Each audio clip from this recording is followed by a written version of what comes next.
Yeah, welcome. I'm happy to have this conversation with Teresa and Lolita after our session about major transformations. And I think the idea of this session is that we're sharing just very briefly our key insights and comments on the wonderful discussions we had with Venka and Luisa that will allow our audience to go deeper and watch the recording or get in touch with them or better understand maybe the presentation files they shared. So I've been asked to start. I'm not unpolite to start. I've been asked to start actually my my sort of key intakes, key takeaways.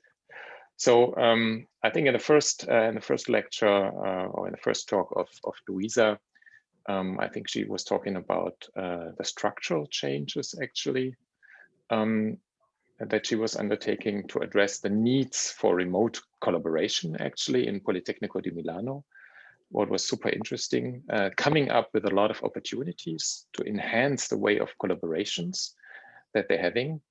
They did it in a remarkable way based on an in-depth inquiry of the situation at Politecnico from the School of Design, giving what was super interesting to me in a next step, the opportunity also to open the doors in Politecnico to other disciplines. I was quite inspired by the culture of conviviality that the Italians have per se, and to use this to transform actually into a culture of conviviality where we still have a lack in the type of remote collaboration, enhancing the remote collaborations, enhancing the relations and the connections that we're having. So we were all talking about the spritz afterwards and what could this be as a way of sparkling ideas, but also about design as an opportunity to share experiences and to inform the other disciplines, as I said, as a university, where design can inform processes. What I think is very strong, as many of us, same in my university, have a design department and sort of other disciplines as well. And so design can be an incubator of change. From Venka's talk, I think it was very interesting when he started with this culture wars. As we're living in a time where there's no winner or loser, there's no true and false anymore. And the consequences, actually, it's a fragmentation. We live in bubbles, so it might be a threat also, both to the role of science in the society, but also to patterns and structures in democratic societies.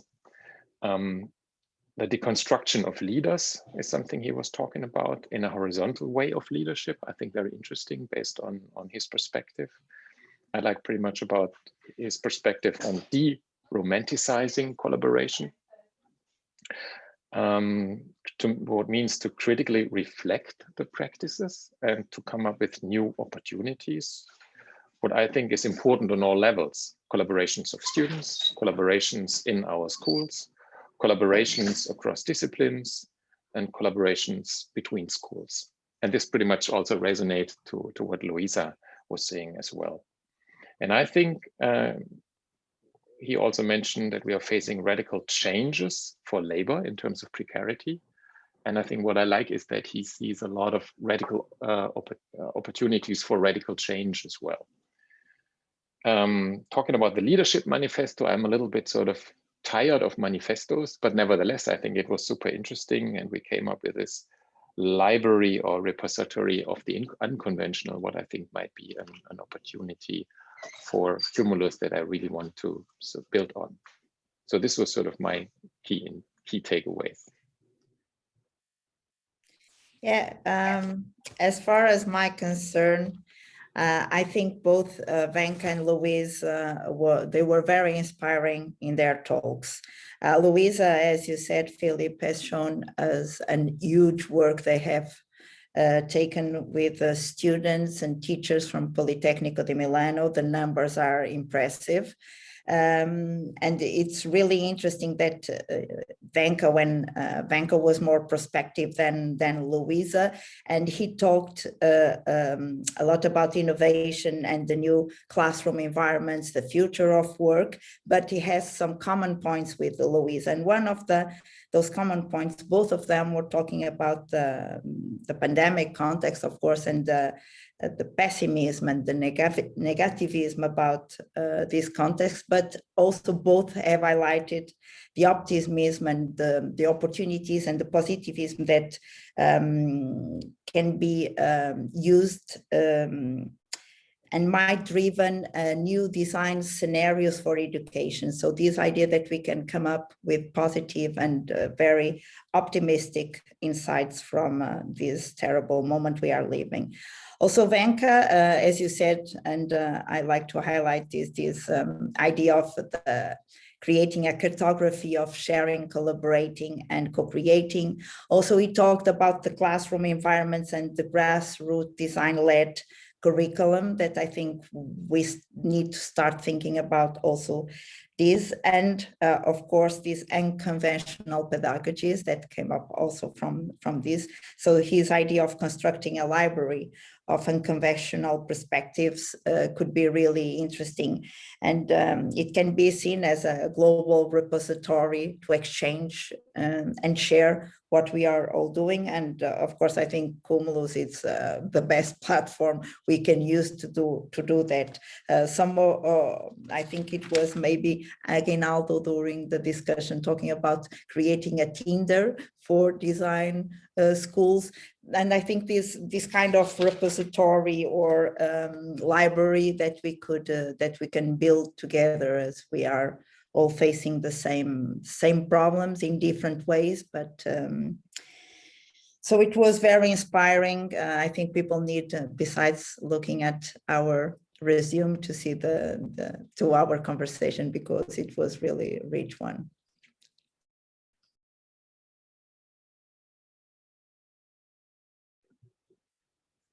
Okay, yeah, Teresa and Philipp, actually I agree with both of you, and I think what we came away with the last two conversations that we heard was a similarity in the way of how we are thinking for the future, and how design education, as you're rightly saying, Teresa, the pedagogy might change. It might be affected in different ways and in different forms for the learning, for structure, for methodologies, and that's going to be very important.